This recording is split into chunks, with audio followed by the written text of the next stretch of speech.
Welcome to The Explainer. Today, we're taking a skill that everyone universally praises, but let's be real, almost nobody practices correctly.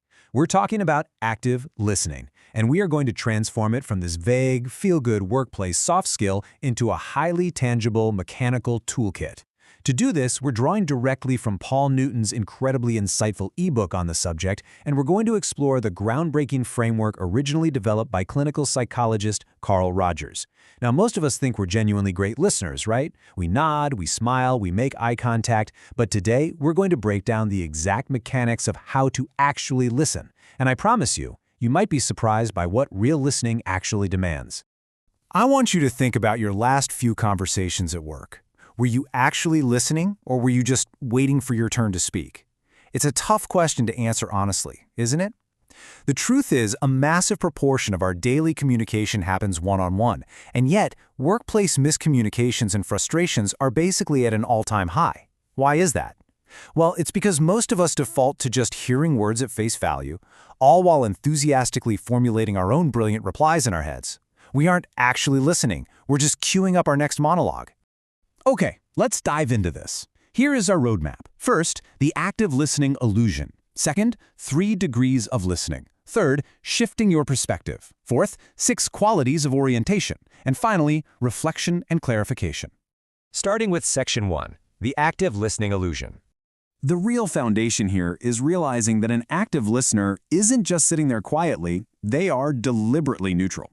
This means you're actively trying not to take sides or form opinions early on in the conversation. You've got to remain non-judgmental and completely engaged from start to finish. It's a highly active, conscious decision to process the message.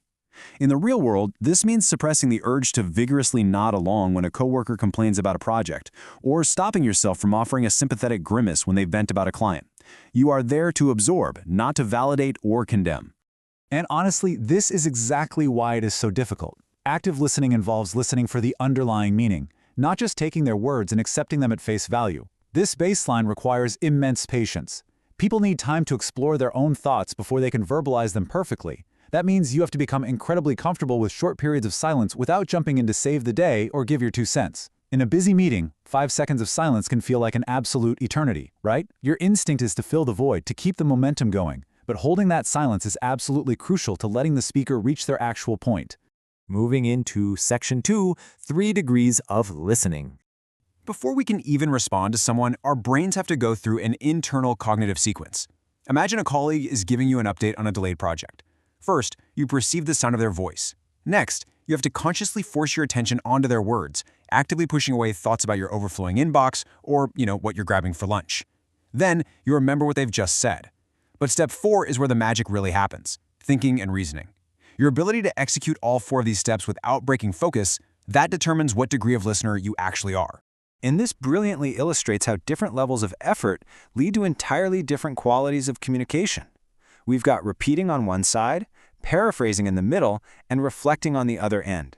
Notice how the internal steps get much deeper and demand way more cognitive processing as we move across this spectrum. Let's look at the 2 extremes here. Repeating is basic. It's surface level. You perceive, you pay attention, you remember, and you just spit back exactly the same words the speaker used. So if a team member says they're overwhelmed with deadlines, repeating is just saying, you are overwhelmed with deadlines. But reflecting, that's advanced. This is where you bring in that critical thinking and reasoning step.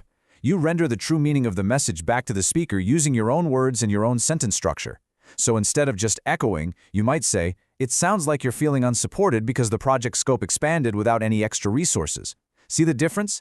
It proves you haven't just heard the sounds. You've comprehended the core message and the emotion behind it. All right, Section 3, shifting your perspective. Look, our default setting when someone comes to us with a problem is kind of inherently selfish.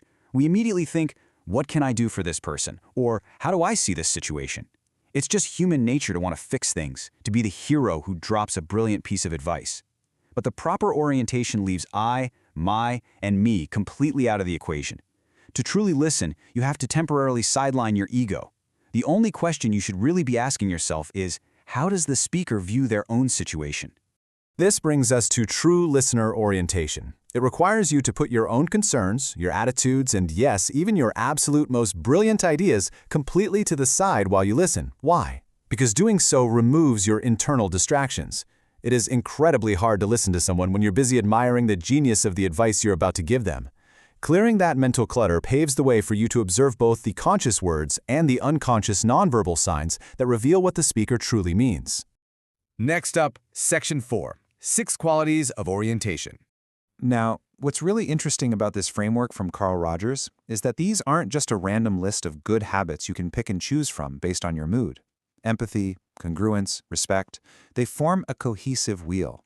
It's a system that works together to ensure you're fully tuned in.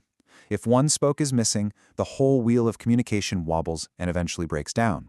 You literally need all of them operating at the exact same time. So let's slow down and really break down 5 of these abstract qualities. Undivided attention means exactly that, 100% focus.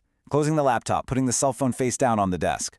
Empathy is about tuning into nonverbal cues, which is surprisingly difficult because our natural reflex is to immediately offer advice from our own point of view rather than sitting in theirs. Respect means maintaining a completely non-judgmental approach to whatever they're sharing.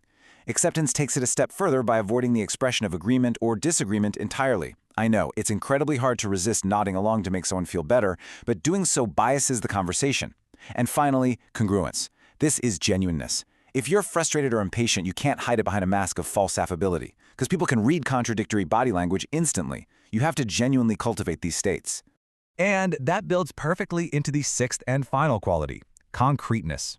You know how people love to depersonalize painful feelings using vague workplace drama? Making sweeping statements like, supplier X is always late delivering. It just feels safer to be dramatic and vague.